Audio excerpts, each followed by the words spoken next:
Hello everyone, welcome back to Astounding Engineers. This is me Pinto Mehta, and in this video I'll be discussing about the latest pattern and latest syllabus of BPSC Assistant Engineer exam. तो इसमें basically जो पूछा जाता है उसमें दो जो language paper है वो क्वालिफाइंग नेचर का रहता है, हिंदी, जो सेकंड पेपर है वो है English. This both the papers are in qualifying nature. ठीक है, मतलब इसमें सिर्फ और सिर्फ क्वालिफाई करना है. रेस्ट इसके बाद भी 4 पेपर होता है, उसमें से एक रहेगा general studies GS, then general engineering science GS, then paper 5th में सिविल इंजीनियरिंग 1 रहेगा, पेपर 6 में सिविल इंजीनियरिंग पार्ट 2 रहेगा. ठीक है, बेसिकली इसमें लोग जानेंगे कि सिलेबस के अंदर कौन सा टॉपिक हमको पढ़ना है so that we can score good marks. Okay, तो हिंदी एंड इंग्लिश में सिर्फ और सिर्फ हमको क्वालिफाई करना है. दैट इज़ कि ये ज़्यादा वरी की बात नहीं है, सिंपल बेसिक अंडरस्टैंडिंग है हिंदी एंड इंग्लिश का. तो आप इसमें से qualifying nature that means 30% score करना होता है, तो आप आराम से कर सकते हैं. नेक्स्ट बात आती है जो पेपर 3 का. पेपर 3 में जनरल स्टडीज़ है. जनरल स्टडीज में यहाँ पे सिलेबस में दिया हुआ है, the question paper for general studies will include information on topics, experiences related to contemporary events and daily observations and their scientific aspect. तो मैं बता दूं कि बीपीएससी असिस्टेंट इंजीनियर का एग्ज़ाम में जो जीएस का पेपर है इसमें से आपको ज़्यादा इंडियन हिस्ट्री, पॉलिटी, ज्योग्राफी से क्वेश्चन देखने को नहीं मिलेगा. ओके, इसमें से सिर्फ और सिर्फ साइंटिफिक चीज़ों से रिलेटेड जो भी क्वेश्चंस बन सकते हैं रिलेटेड, पॉलिटिक्स हो गया या फिर हिस्ट्री हो गया, ज्योग्राफी हो गया, तो साइंटिफिक चीज़ से जो भी रिलेटेड क्वेश्चन बनता है उससे जनरली इससे पूछा जाता है क्वेश्चन. ठीक है, बट यहाँ पे जो सिलेबस दिया वो मैं बता दे रहा हूँ क्या है. और आगे लिखा हुआ there will be scientific, economic, social and political questions in this paper. Such research and innovative changes which are important for technology subject in various aspects of engineering. The emphasis will be on the development of science engineering. जो ये वाला sentence लिखा हुआ है ये पूरा emphasise करके लिखा हुआ है, मतलब साइंस इंजीनियरिंग से रिलेटेड है, वो ज़्यादा इसमें पूछा जाएगा. ओके, उसके बाद भी इसमें कुछ जो पोर्शन रहता है उसमें पूछा जाता है, मतलब 50 क्वेश्चन रहेगा टोटल में. 50 में और 5 to 10 क्वेश्चन रहता है, वो आपका ये सारा पोर्शंस रहेगा. That means history of India, that will include ancient, medieval and modern history.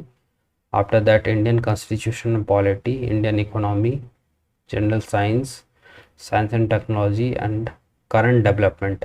ये वाला जो टॉपिक है this is very much important and इससे क्वेश्चंस बहुत ज़्यादा पूछा जाता है. और next thing that is mentioned here is geography. Geography से ज़्यादा क्वेश्चंस नहीं पूछा जाता है, जो करंट अफेयर है और भी बहुत सारा मिसलिनियस टॉपिक है उससे क्वेश्चंस पूछा जाता है. नेक्स्ट पेपर जो होता है वो होता है general engineering science. As I discussed earlier, general engineering science में एक बेसिक जो इंजीनियरिंग होता है that includes some papers of civil engineering, mechanical engineering and electrical and electronics engineering. तो इसमें से इंजीनियरिंग मैकेनिक्स होता है, फिर सर्वेइंग एंड मेजरमेंट जो कि एक सिविल का सब्जेक्ट है उससे क्वेश्चंस रहता है. जो नेक्स्ट सब्जेक्ट है इनसाइड जनरल इंजीनियरिंग साइंस वो है मैकेनिक्स ऑफ सॉलिड, जिसको स्ट्रेंथ ऑफ मटेरियल भी बोलते हैं. ठीक है, नेक्स्ट है engineering materials and construction, that means building materials हो गया. तो इसमें से building materials I mean engineering materials जो होता है वो होता है bricks, lime, cement, aggregate, cast iron, steel, non ferrous metal, timber, paints. ये हो गया इंजीनियरिंग मटेरियल्स. तो इसके बारे में पूछा जाता है और इससे क्वेश्चंस काफ़ी पूछा जाता है. अभी जो एग्ज़ाम हुआ था एक 19 एंड 0319 एडवर्टीजमेंट नंबर का बीपीएससी ने लिया था, इसमें से भी ये टॉपिक से ज़्यादा क्वेश्चन देखने को मिला था. नेक्स्ट जो सब्जेक्ट इसमें मेंशन है इंजीनियरिंग इकोनॉमी एंड मैनेजमेंट. तो इसमें सीपीएम है, बट टेक्निक्स जो होता है इससे एक दो क्वेश्चंस देखने को मिलेगा आपको। नेक्स्ट है transportation phenomena. Basically transport phenomena है। तो ट्रांसपोर्ट फेनोमेना में बता दूं कि जो भी लिक्विड है या फ्लूइड है वो जब फ्लो करता है कोई भी पाइप में या ओपन चैनल फ्लो में, तो उसके करस्पॉन्डिंग जो भी क्वेश्चंस बनता है यानी जो भी थियोरी कॉन्सेप्ट है उससे रिलेटेड क्वेश्चन पूछेगा। तो इसमें बेसिकली बहुत सारा चीज़ मेंशन है, यू कैन रीड हियर। यानी हाँ, फ्लूइड मैकेनिक्स जो भी चैप्टर है, laminar turbulent flow, concept of boundary layer, continuity equation, Bernoulli's theorem. तो बर्नौलीज थ्योरम हो गया, एनर्जी इक्वेशन हो गया, इससे क्वेश्चंस रहेगा। ठीक है, फिर आ जाइए नेक्स्ट, वो है एनर्जी कन्वर्जन। ठीक है, तो एनर्जी कन्वर्जन एक मैकेनिकल सिस्टम का पार्ट है, यानी मैकेनिकल इंजीनियरिंग का। तो इसमें थर्मोडायनेमिक प्रोसेस है, first law second law of thermodynamics, Carnot cycle, Rankine cycle, auto cycle, diesel cycle, impulse and reaction turbine. Okay, तो यहाँ पे ये एम्फेसाइज करके लिखा हुआ है कि थर्मोडायनेमिक साइकिल जितना होता है वो बहुत ज़्यादा इम्पोर्टेंट टॉपिक है, और इससे क्वेश्चंस पास्ट में बहुत ज़्यादा बीपीएससी ने पूछा है। तो आपको बहुत अच्छे से करके जाना है। कार्नोट साइकिल जो भी थर्मोडायनेमिक साइकिल है, तो थर्मोडायनेमिक साइकिल बेसिकली 10 to 11 है, उसमें से आपको ज़्यादा नहीं पढ़ना, बस ये सारी चीज़ें पढ़ना, Carnot cycle, Rankine cycle, auto cycle, diesel cycle. ठीक है, और नेक्स्ट यहाँ पे है जो हाइड्रोलिक टर्बाइंस होता है यानी मशीन, हाइड्रोलिक मशीन्स में, उसमें इम्पल्स एंड रिएक्शन टर्बाइन पढ़ना है, Pelton wheel turbine, Francis turbine, reciprocating and centrifugal pumps भी पढ़ना है। ठीक है, तो इससे क्वेश्चंस इसमें रहेगा। नेक्स्ट है एलिमेंट्री इंजीनियरिंग। तो एलिमेंट्री इंजीनियरिंग में जो इलेक्ट्रिकल वाला पार्ट है उससे रहेगा, इलेक्ट्रिक सर्किट से रिलेटेड हो गया। तो इससे ज़्यादा क्वेश्चंस नहीं रहेगा, बट बेसिक आपको एसी सर्किट, डीसी सर्किट पता होना चाहिए। कैपेसिटेंस जंक्शन हो गया, ट्रांजिस्टर जंक्शन डायोड हो गया, तो इससे क्वेश्चंस रहेगा। नेक्स्ट है एक छोटा सा टॉपिक है, बट इससे क्वेश्चंस 2-3 आउट ऑफ 50 आपको देखने को मिलेगा। उससे है वाटर पॉल्यूशन एंड प्योरिफिकेशन, वो waste water treatment, air pollution and its control, ecological balance.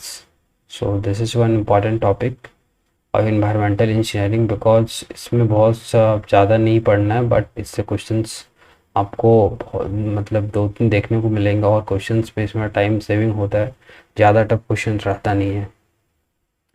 अगला जो पेपर है वो पेपर 5। तो पेपर 5 में मैं बता दूं कि इससे बहुत सारा स्टूडेंट को इसमें डाउट रहता है कि पेपर 5 या पेपर 6 में कौन सा सब्जेक्ट इंक्लूडेड होता है। बेसिकली ये होता है कि जब हम रिविजन करके एग्ज़ाम देने जा रहे होते हैं एक पर्टिकुलर पेपर को फर्स्ट हाफ में, तो उस केस में देखा जाता है कि यदि हमको सब्जेक्ट नहीं पता है कौन सा सब्जेक्ट पेपर 5 में पूछेगा, तो आप गलत सब्जेक्ट को रिवीजन करके चले जाओगे, या तो फिर ऐसा हो सकता है कि कोई सब्जेक्ट आप मिस कर जाओ, उसका रिवीजन नहीं कर पाओ। ठीक है, तो मैं बता दूँ जो पेपर 5 रहेगा उसमें से स्ट्रक्चरल इंजीनियरिंग रहेगा सिविल का, और नेक्स्ट रहेगा पार्ट स्ट्रक्चरल डिज़ाइन। तो स्ट्रक्चरल डिज़ाइन में आ जाता है आपका RCC design, steel design and next pre stressed concrete structure. Okay, और इसी में से पहले जो सॉइल मैकेनिक्स वाला पार्ट था वो पेपर 6 में होता था, बट अभी ऐसा देखा जा रहा है यूपीपीएससी में भी और बीपीएससी में भी, तो इसमें सॉइल मैकेनिक्स को इन्होंने पहले पेपर में इंक्लूड करा है, यानी इन दिस केस पेपर 5 में इंक्लूड करा है। ठीक है, तो soil mechanics foundation engineering paper 5 में पूछेगा। रेस्ट बच गया सिविल इंजीनियरिंग का, जो भी पार्ट 2 का पेपर है, लाइक वाटर रिसोर्सेज इंजीनियरिंग। तो इनसाइड वाटर रिसोर्सेज इंजीनियरिंग आपका आ जाता है इरिगेशन इंजीनियरिंग, हाइड्रोलॉजी। ठीक है, वो हो गया। फिर ओपन चैनल फ्लो हो गया, फ्लूइड मैकेनिक्स हो गया, transportation engineering, inside transportation engineering आपका हुआ highway engineering and railway and airport engineering. ठीक है, फिर आता है आपका जो इन्वायरमेंटल वाला पार्ट है, that means water supply engineering and waste water treatment. ठीक है, तो ये सारी चीज़ें आपको पढ़नी है। इसी तरह फिर दूसरे ब्रांचेज का भी सिलेबस मेंशन है, यहाँ पे मैं डिस्कस कर रहा हूँ सिर्फ और सिर्फ सिविल इंजीनियरिंग के लिए। तो गाइज आई होप आपको एक एग्ज़ाम से रिलेटेड सिलेबस से रिलेटेड जो भी डाउट होगा वो क्लियर हो गया। अभी आगे हम लोग बात करते हैं कि जो एग्ज़ाम का पैटर्न है यानी वो कैसा रहेगा। तो एग्ज़ाम का पेपर 1 में जैसा मैंने बोला जनरल हिंदी रहेगा, पेपर 2 में जनरल इंग्लिश रहेगा, पेपर 3 में जनरल स्टडीज़ रहेगा, पेपर 4 में जनरल इंजीनियरिंग साइंस, पेपर 5 में सिविल इंजीनियरिंग, पेपर 6 में भी सिविल इंजीनियरिंग रहेगा। और सारा जो पेपर है all will be in the mode of objective, ठीक है। मल्टीपल्स चॉइस क्वेश्चंस रहेगा, ठीक है। और नंबर ऑफ क्वेश्चंस रहेगा वो 50 रहेगा in each of the papers, तो 50 50 50 50। But in the language paper that means Hindi and English it will be of qualifying nature, तो आपको सिर्फ और सिर्फ मिनिमम 30% मार्क्स स्कोर करना है। एज यू कैन सी है 1 star marks, that means minimum marks 30% marks required to qualify this paper, okay. बाकी जो सेकंड स्टार्ट लगा हुआ है तो इसमें से क्वालिफाइंग मार्क्स भी दिया हुआ है for different categories. For general minimum qualifying marks is 40%, for BC 36.5%, for ABC 34%, and rest of the categories like SC ST female PWD it is 32% to qualify, ठीक है। यदि 32% से कम आ रहा है और BPSC का जो नंबर ऑफ सीट है वो फिल नहीं हो पा रहा है, स्टिल वो जो सीट रहेगा वो वैकेंट रह जाएगा, क्योंकि इसके जो एलिजिबल कैंडिडेट है वो नहीं मिल पाएगा, ठीक है। तो हर हाल में आपको minimum qualifying marks you have to score within this means more than this qualifying marks, ठीक है, in order to qualify for this exam. Then after that seats will be distributed as per the merit list of this exam. So guys, I hope आपको exam pattern से related and syllabus से related सारे doubt clear हो गया होगा regarding BPSC assistant engineer exam. If you are new to this channel, please subscribe this channel, and finally thanks for watching.